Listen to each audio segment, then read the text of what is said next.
তিনি একটি হিসাব দিয়েছেন ৬,৩০০ দিনের বেশি সময় পরে বাংলাদেশের মাটিতে তিনি ফিরছেন, সেই হিসাব দিনের হিসাব করে তিনি তার ফেসবুকে তুলে ধরছেন। অর্থাৎ তার যে আবেগ, তার যে উচ্ছ্বাস, তার যে অপেক্ষা, সেই বিষয়টি তিনি বোঝাতে চাচ্ছেন। ঠিক এই মুহূর্তে আমরা দেখতে পাচ্ছি তারেক রহমান তিনি কিন্তু এয়ারপোর্ট থেকে বাইরে বেরিয়ে যাচ্ছেন এবং আশপাশে যত নিরাপত্তা কর্মীরা রয়েছেন প্রত্যেককেই কিন্তু তিনি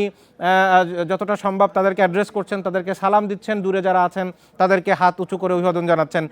তারেক রহমান এই কিছুক্ষণের মধ্যে আর কয়েক মুহূর্ত পরে আমরা দেখব যে তিনি হয়তো বাইরে যেই তার জন্য অপেক্ষায় যে বুলেট প্রুফ গাড়ি রয়েছে সেই গাড়িতে যাবেন এবং সেখানে উঠবেন এবং একই সাথে তার যে গাড়ি বহর সেটি এয়ারপোর্টের একেবারে এয়ারপোর্টের ৮ নম্বর গেট হয়ে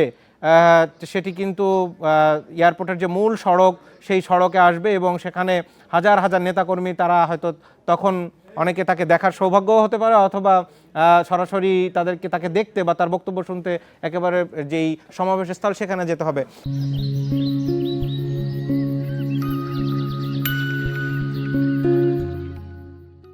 আমরা এই মুহূর্তে দেখতে পাচ্ছি যে তারেক রহমান কিন্তু এয়ারপোর্টের বাইরে চলে এসেছেন এবং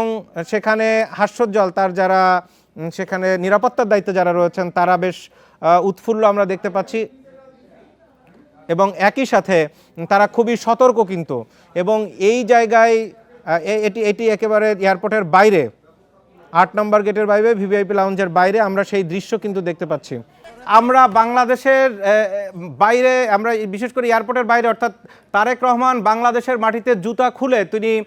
ঘাসের উপরে, অর্থাৎ এই যে মাটি ছোঁয়ার যে আবেগ এবং বাংলাদেশের মাটিতে, এবং তিনি হাতে এই যে আমরা দেখতে পাচ্ছি তিনি হাতে মাটি নিয়েছেন। কিছুক্ষণ আগে যেটি বলছিলাম যে ৬,৩০০ দিনেরও বেশি সময় পরে তিনি আজকে বাংলাদেশে ফিরেছেন, যেই দিন তারিখের হিসাব করে তিনি যে পোস্ট দিয়েছেন সেই আবেগ, সেই উচ্ছ্বাস তিনি সেটির বহিঃপ্রকাশ আমরা দেখছি ফ্লাইটে, অর্থাৎ আসার পরে এয়ারপোর্টের বাইরে নেমে তিনি সরাসরি গাড়িতে না যে জুতা খুলে ঘাসের উপরে এয়ারপোর্টের বাইরে যে ছোট্ট গার্ডেন রয়েছে সেখানে তিনি নেমেছেন, বাংলাদেশের মাটি ছুঁয়ে সেই অনুভূতি তিনি অনুভব করার চেষ্টা করেছেন। একটু যদি আমরা ফিরে যাই ১৭ বছর আগে ২০০৮ সালের ১১ই সেপ্টেম্বর এই এয়ারপোর্ট দিয়ে যখন তারেক রহমান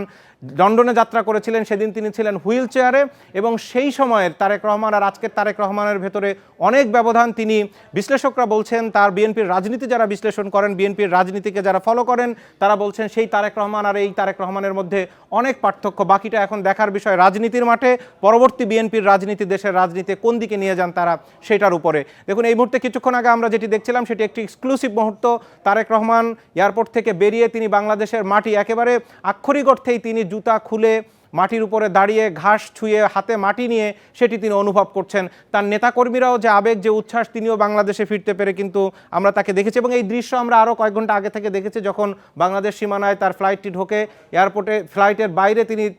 যেই জানালা দিয়ে তাকিয়েছিলেন সেই সময়ের যে তার যে চেহারার যে অভিব্যক্তি সেটি দিয়েই কিন্তু আমরা বুঝতে পারি যে তার যে আবেগ, যে অনুভব, যে অনুভূতি তিনি প্রকাশ করতে চেয়েছেন সেটি। আর তার বাকিটা আমরা দেখলাম বাংলাদেশে এসে তিনি এয়ারপোর্টের বাইরে মাটি ছুঁয়ে দেখেছেন পায়। এই মুহূর্তে আমরা দেখতে পাচ্ছি যে তিনি কিন্তু যেই তার জন্য যে বিশেষ যে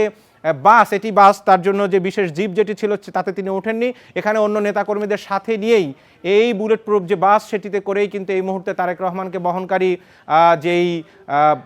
বাসটি সেটি এগিয়ে যাবে এবং এই বাসের সামনে আমরা যেটি দেখতে পাচ্ছি যে তারেক রহমানের দেয়া একটি স্লোগান সবার আগে বাংলাদেশ সেটি লেখা রয়েছে এবং তাকে বহনকারী এই গাড়িটি ধীরে ধীরে একটু পরেই কিন্তু ধীরে ধীরে এটি মূল সড়কের দিকে যাবে এবং আমাদের সহকর্মীরা বিভিন্ন পয়েন্টে রয়েছেন। একেবারে একটু কিছুটা দূরে, আর কয়েক গজ দূরে আমাদের সহকর্মী মাহমুদ শরীফ রয়েছেন। তারপরে এয়ারপোর্টের মূল সড়কে যখন উঠবে সেখানে আমাদের সহকর্মী আলামিন হোসেন রয়েছেন। তারপরে আমাদের আরও সহকর্মীরা রয়েছেন কাওলাতে রয়েছেন, খিলক্ষেত পয়েন্টে আমাদের সহকর্মীরা রয়েছেন, কুড়িলে রয়েছেন